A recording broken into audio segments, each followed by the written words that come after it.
Local stories, more updated forecasts, local3news.com.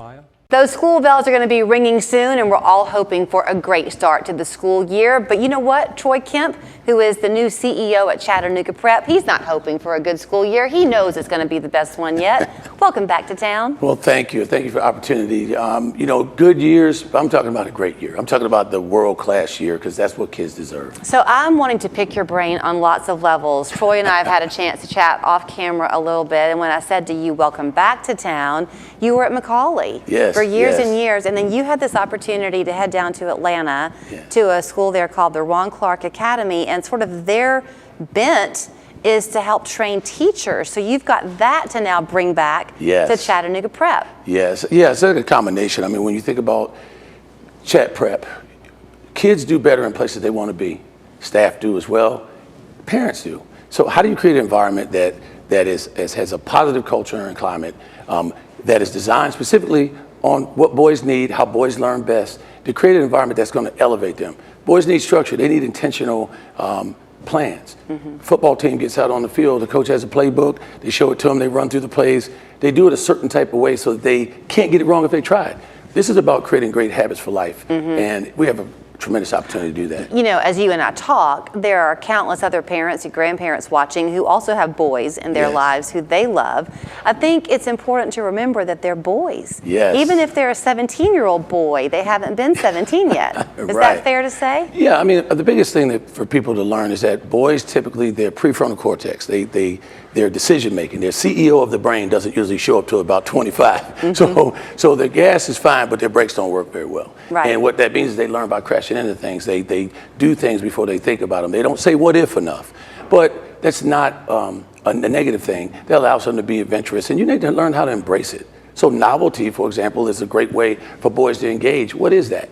They always want to touch it, even if you say don't touch it. But part of it is they're kinesthetic learners. So allowing them to interact with things versus being spectators all the time is everything. You can't speak to every single teacher on that campus and how they're going to be inside their classroom, but I am curious with your time at Ron Clark, because you are this effervescent, passionate educator. You can tell it's in your blood.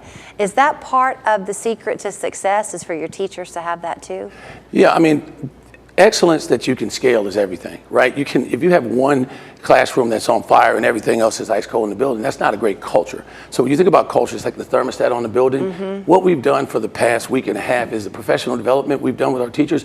I do workshops. I used to travel to Chattanooga when I was at Ron Clark Academy to do training for the teachers at Chat Prep and then boys schools around the country on how do you create an atmosphere where kids win all the time and they feel undefeated and they're not afraid to fail moving forward. So how do you do that, right? I'm looking behind you at this photograph that I'm not sure if you can see, but the little guy in the front, I don't know his name, but he's been on the show a time or two. Yes. And I'm pointing him out because it seems like one of the times he was here, it was several months after that picture had been taken. So he had been a little sixth grader and he had grown up into like an end of year sixth grader. Yes. The progression these boys make is crazy. It's crazy, especially in an intentional environment. See, that's the part when you look at the value add, that's a big piece, is how do you do things that's going to accelerate the growth, accelerate the accountability, accelerate their ability to be more empathetic. So if you want to develop leaders, there's a formula for that because you can see it around the world. And how do you infuse that? How do you make that available to these young men at an early age? Why wait to be a leader? At your school, the boys are electing to be there, though, right? Yes. So they're all wanting to come and get a taste of what you have to offer. Yes, and it's a public school, so that means it's all access. You don't have to take a test for them to be admitted, and that's the part I love, is that anybody who applies outside of a lottery, once we get a certain number, there's a lottery, but outside of that, they can come and they can apply at any moment. Even right now, we have a few spots open, and that allows them to experience the best. Sometimes the people with the least, when you give them the most, you'd be surprised how they transform them. You're kind of getting these boys at that famous time in their growing up years where their parents say, "How was your day?" And they go, "Good." Like the communication kind of shuts off at home. Yes. So is there anything that you could offer parents, like advice to how to make your boys be a little bit more responsive? Well, be specific. Zach, you could say, tell me one thing about your day that was a surprise, right? Get specific. The other thing is walk and talk. When you walk and talk, you engage the entire brain, and boys tend to be more spatial mechanical. Even if a child was dribbling the ball or passing the ball, I will guarantee you they'll get more words. Men too. So shoulder to shoulder, walking and talking, and being specific with your questions. If you send a text message, ask a question if you want a specific answer.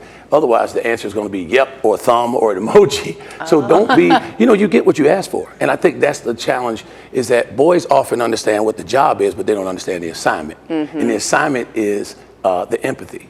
Most males, when they take a picture, they take one picture, they hand you a camera back.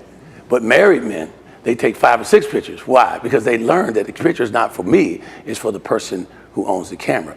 So they frame it up because they understand the assignment. So I think you said your first day of class is August 5th? August 5th. Y'all always do it up big. Are you ready? Don't y'all have Chattanooga that big 300.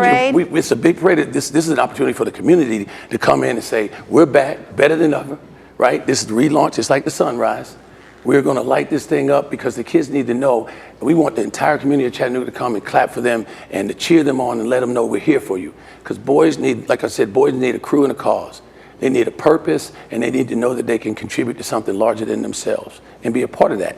They're a part of the fabric and tapestry of Chattanooga. Man, are we glad you're back. Thanks for your I'm time glad this I'm morning. back. I'm ecstatic. So you celebrate them wherever your sons and daughters are headed off to school. We hope that it's their best year ever, but this looks to be the one for Chattanooga Prep. The Chattanooga 300 does happen that morning at 7:30 if you want to go and cheer these boys on to a great school year. And if you want to apply, ChattanoogaPrep.com. As you heard him say, there are still a few spots. Thank you. Thank you for the opportunity. Your child could shine as a Local 3 junior forecaster. Wednesdays at 5:30 on Local 3 News. If they love the weather and can read on camera, send a